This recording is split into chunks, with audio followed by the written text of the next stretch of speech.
찬송가 200장 함께 찬송하도록 하겠습니다. 찬송가 200장입니다. 찬송가 200장 달고 오묘한 그 말씀 함께 찬송하도록 하겠습니다.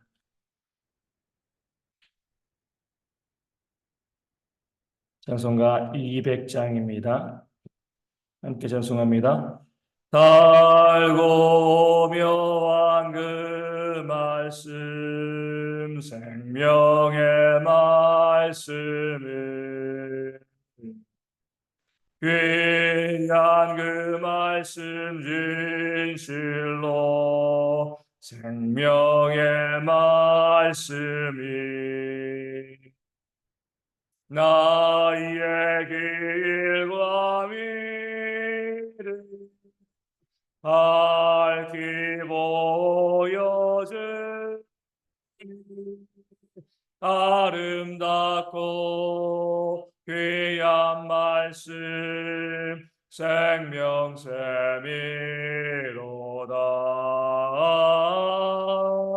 아름답고 귀한 말씀 생명샘이로다.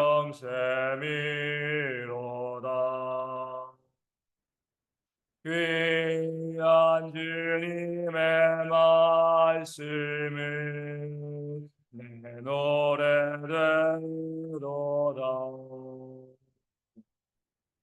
모든 사람을 살리는 생명의 말씀을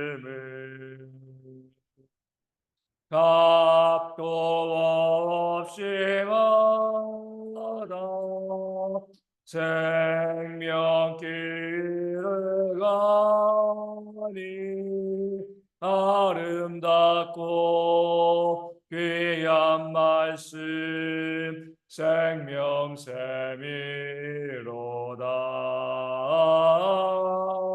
아름답고 귀한 말씀 생명샘이로다.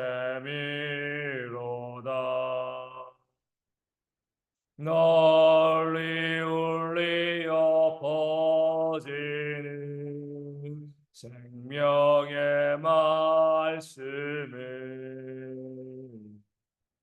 마음의 용서와 평안을 골고루 주나니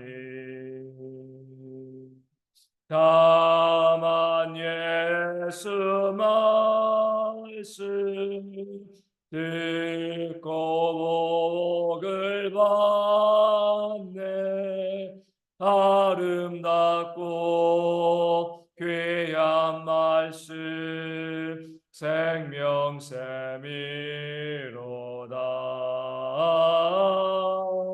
아름답고 귀한 말씀 생명샘이로다.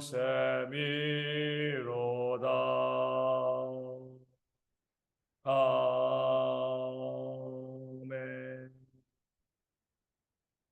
사도신경으로 우리의 신앙을 함께 고백합니다. 나는 전능하신 아버지 하나님 천지의 창조주를 믿습니다. 나는 그의 유일하신 아들 우리 주 예수 그리스도를 믿습니다. 그는 성령으로 잉태되어 동정녀 마리아에게서 나시고 본디오 빌라도에게 고난을 받아 십자가에 못 박혀 죽으시고 장사된 지 사흘 만에 죽은 자 가운데서 다시 살아나셨으며 하늘에 오르시어 전능하신 아버지 하나님 우편에 앉아 계시다가 거기로부터 살아있는 자와 죽은 자를 심판하러 오십니다. 나는 성령을 믿으며 거룩한 공교회와 성도의 교제와 죄를 용서받는 것과 몸의 부활과 영생을 믿습니다. 아멘. 느헤미야 5장 6절과 7절 말씀을 함께 봅니다. 느헤미야 5장 6절과 7절 말씀입니다. 자, 말씀 읽어드리겠습니다. 내가 백성의 부르짖음과 이런 말을 듣고 극에 노하였으나 깊이 생각하고 귀족들과 민장들을 꾸짖어 그들에게 이르기를 너희가 각기 형제에게 높은 이자를 취하는도다 하고 대회를 열고 그들을 쳐서. 아멘. 총독으로서 백성들의 부르짖음, 특별히 그들의 아내들까지 나와서 우리가 정말 못 살겠다, 우리 먹고 살기 너무나 힘들다 이렇게 이야기했을 때에 느헤미야는 오늘 말씀에 나와 있는 것처럼 크게 노하였다, 분노였다 이렇게 말씀하고 있습니다. 얼마나 이 마음이 아프고 또 얼마나 감정이 요동했겠습니까? 느헤미야 자신은요, 이 바사에서 고위직으로서 잘 먹고 잘 살고 삶에 아무런 문제가 없었습니다. 그럼에도 불구하고요, 예루살렘을 위해서, 고국을 위해서 모든 누리고 있는 거 다 포기하고요, 예루살렘 총독으로 부임해 왔습니다. 한 3달 정도의 시간이 걸렸습니다. 여행하는데, 뭐 여행이 아니죠. 부임하는데, 바사에서부터 예루살렘까지 3달 정도의 시간이죠. 지금부터 거의 한 3,000년 전에, 한 2,500, 600년 전에 그런 일입니다. 그랬을 때 얼마나 그 여행이 위험했겠습니까? 예루살렘으로 부임한다는 것 자체가 어떻게 보면 목숨을 건 그런 여정입니다. 바사왕을 대적하는 자들이 길에서 또 매복하고 있다가 이 바사왕의 측근이기 때문에 느헤미야를 공격할 수도 있고요. 산적들도 도적들도 너무나 많았고 또 맹수들도 많았고요. 또 그 당시 의료가 좋지 않았기 때문에 그 길 동안 또 질병에 걸려가지고 또 목숨을 잃을 수 있는 그런 위기가 분명히 있었을 겁니다. 여행하는 게 단순히 요즘처럼 잠깐 갔다 온다는 것이 아니라 목숨을 걸고 이동을 하는 거죠. 저희도 이제 곧 몽골 단기 선교 한 일주일 정도 다녀오게 되어지는데 늘 기도하는 것은 그거죠. 또 오가면서 우리 또 비행기 타야 되니까 그 안전도 그러고요. 가서의 또 우리 교통시설들이 안 좋으니까 가서 또 교통사고라든가 또 질병도 많이 있으니까 질병. 일주일의 시간을 다녀오면서도 그 기도의 제목을 가지고 하나님 안전하게 무사하게 우리가 잘 다녀올 수 있도록 늘 선교를 가면서 그런 이제 염려 근심들이 있습니다. 워낙 많은 사건들, 사고들이 있기 때문에 뭐 단순히 그냥 갔다 온다라고 하는 것이 아니라 가면서도 염려되고 걱정되어지는 부분들이 있고 또 더 그것을 위해서 기도하게 되어지는 거죠. 하물며 2500년 전에 그 긴 여행을 떠난 느헤미야 얼마나 위험했겠습니까? 그럼에도 불구하고요, 하나님을 사랑하고 또 고국과 백성을 사랑하는 마음으로 모든 것 다 내어놓고 생명까지도 내어놓고요, 그렇게 예루살렘에 와서 열심히 성벽을 재건하고 있었습니다. 그런데 그 유다 백성들 중에서 귀족들과 민장들 나름대로 그 사회에서 리더라고 자부하는 사람들이요, 백성들에게 고리대 응업을 한 거죠. 그 백성들에게 그 양식을 빌려주되 높은 이자를 받고 빌려줌을 통해서 백성들은 고통당하고 자기들은 배불리는 그런 어처구니 없는 일들이 그 사회 가운데 벌어지고 있었습니다. 이럴 때 크게 분노했을 때 대부분 어떻게 하죠? 내가 옳다고 생각되어지니까 그 악을 행한 자들을 불러다가요, 또 매질도 하고 감옥에 가두면서 그 문제를 해결하는 그런 모습이 있을 수 있습니다. 어떻게 보면 너무나 말도 안 되는 거고요. 또 느헤미야에게는 그런 힘이 있기 때문에 그 악한 자들을, 백성들의 동족들의 고열을 뽑아먹는 자들을 징벌하고요, 감옥에 가둘 수 있는 거죠. 네, 오늘 말씀을 통해서 보면 우리 6절에 느헤미야 어떻게 했어요? 깊이 생각했다라고 말씀 가운데 나와 있습니다. 분노했습니다. 화가 났어요. 어떻게 이럴 수 있냐? 같은 백성들에게 어떻게 이렇게 힘들게 할 수 있냐? 그들의 딸들을 노예로 잡고 그들의 집을 뺏고 밭을 뺏고, 야, 정말 너무나 악한 자들이다.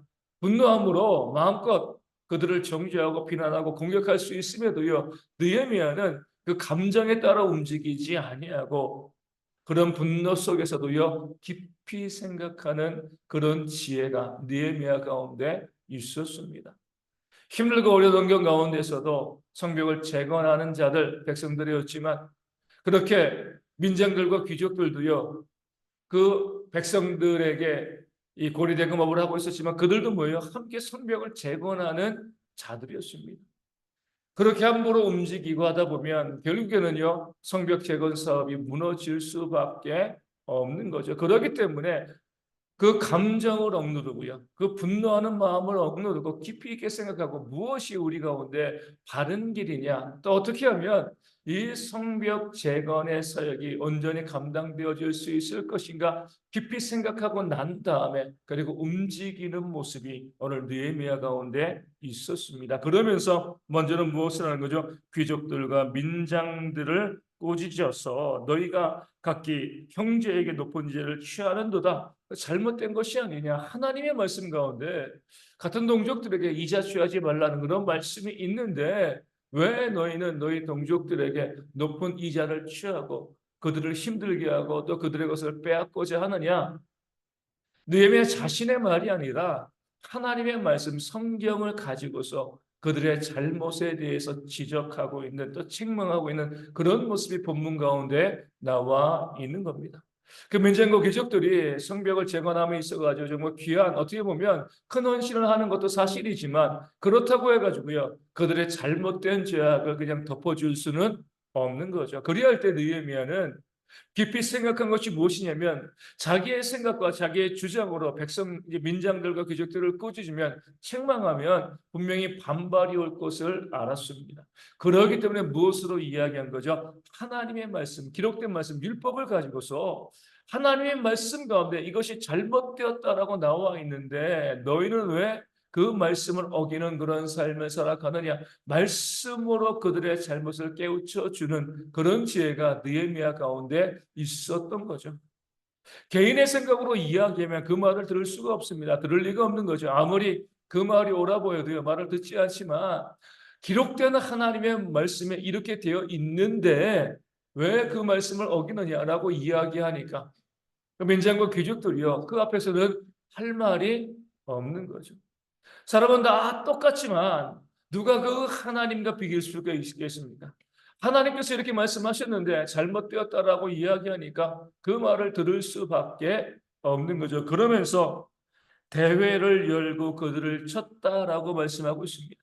개인적으로 불러서 너희가 잘못돼서라고 이야기한 것이 아니라 우리 함께 큰 대회, 집회를 열고 이것이 옳은가 그른가 한번 따져보자. 재판을 연 거죠. 공식적으로 객관적으로 그 문제가 그것이 너희가 그렇게 한 것이 옳은가 옳지 아니한가 따져봄으로 인하여서 그들의 잘못을 회개할 기회를 느헤미야가 열어준 것이죠. 이게 바로 지혜로운 리더, 하나님의 일꾼들의 모습이 되어지는 겁니다.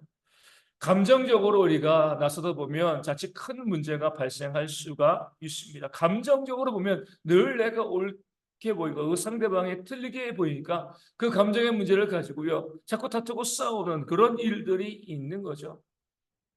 그럴 때 오늘 느헤미야처럼 그 감정을 가지고 분노한 모습을 가지고 직접 나가서 다투고 싸우고 문제를 크게 만드는 것이 아니라 다시 한번 깊이 생각할 수 있는 그 감정을 일단 추스르고요. 깊이 생각하고 그 문제를 해결해 나가는 지혜가 믿는 성도 가운데 있어야 할 줄로 믿습니다. 깊이 생각한다는 것은요, 먼저 기도한다는 거죠.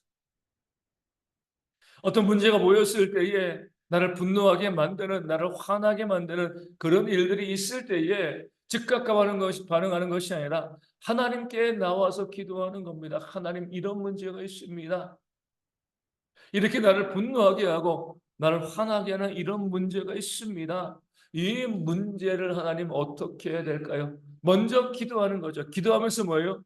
하나님의 말씀을 통해서 이 문제 가운데 하나님께서 이 문제를 어떻게 해결해야 할 것인지 그 하나님의 뜻을 찾고 말씀을 가지고 나아가는 그런 지혜가 우리 모든 성도 가운데 있어야 할 줄로 믿습니다. 그리고 내 생각으로 내 기준으로 하는 것이 아니라 대회를 연 것처럼 많은 사람과 더불어 의논하면서 이 문제를 어떻게 해결할 것인가 함께 공개적인 모습을 가지고 문제를 풀어갈 수 있는 그런 지혜가 우리 가운데 있어야 할 줄로 믿습니다. 그러할 때에 그 문제가 해결되어지게 그 교회 공동체가 더욱더 건강하게 세워질 수 있게 되어지는 겁니다. 다시 말씀드리지만 성도들이 서로 다투고 싸울 수 있으면 감정이 상할 수 있습니다. 그런 상황 가운데 늘 내가 옳아 보이죠. 내가 맞고요. 상대방이 잘못되었다라고 생각이 되어집니다. 내 상대방도 마찬가지예요. 그 상대방도 자신이 옳은 거죠. 늘 다툼과 싸움의 모습을 들으면 이 사람 말 들어보면 이 사람이 옳은 것처럼 보이고요. 또 그 싸웠던 상대방의 말을 들어보면 그에게도 또 옳은 점이 있는 거죠. 문제는 뭐예요? 그 싸운 사람들이 서로 자기만 옳다라고 생각하는 거죠. 왜요? 감정에 매몰되어 있기 때문에 그렇습니다.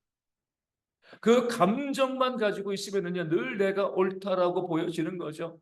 그래야 할 때를 말씀 가운데 나와 있는 것처럼 먼저 기도하는 겁니다. 하나님, 이런 억울함이 있습니다. 이런 아픔이 있고 이런 문제가 있습니다. 라고 기도할 때 하나님께서 어떻게 해요? 우리의 마음을 만져주시고요. 하나님의 길을 보여주시는 거죠. 그렇게 기도함에도 불구하고요. 그 사람의 잘못이 더 분명하게 보여질 수 있습니다.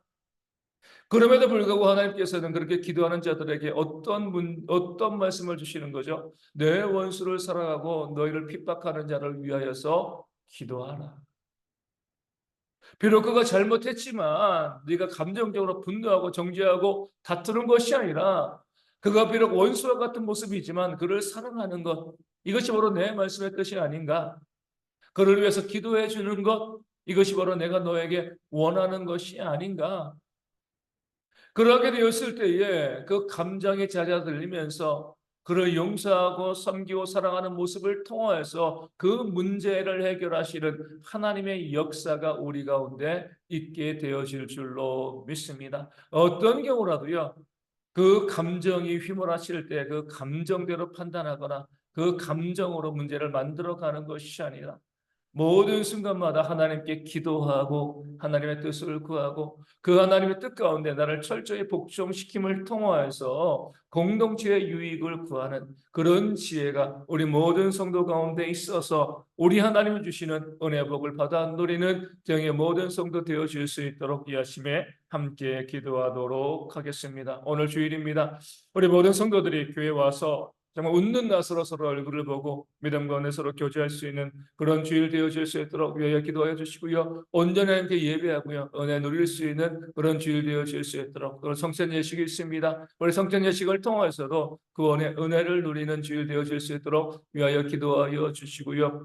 우리 모든 예배위원들 말씀을 증거하는 자, 기도하는 자, 또 우리 헌금위원들 안내하고요. 또 주방에서 수고하고 봉사하시는 분들, 우리 주일학교 교사들 애쓰시는 분들이 있고요. 또 우리 찬양대 많은 분들이 수고하고 있는데 그들의 섬김을 통하여서 오늘 모든 예배와 모임들이 유익할 수 있도록 기도해 주시고 함께 은혜를 누릴 수 있는 또 매주마다 이 대형교회 가운데 구원받는 성도들이 더하는 그런 역사가 있을 수 있도록 함께 기도하여 주시고요. 우리 가운데 우리 역시나 질병에 있는 자, 삶의 문제와 경제적인 어려움으로 힘들어하는 성도들이 회복되어질 수 있도록 기도하여 주시고요.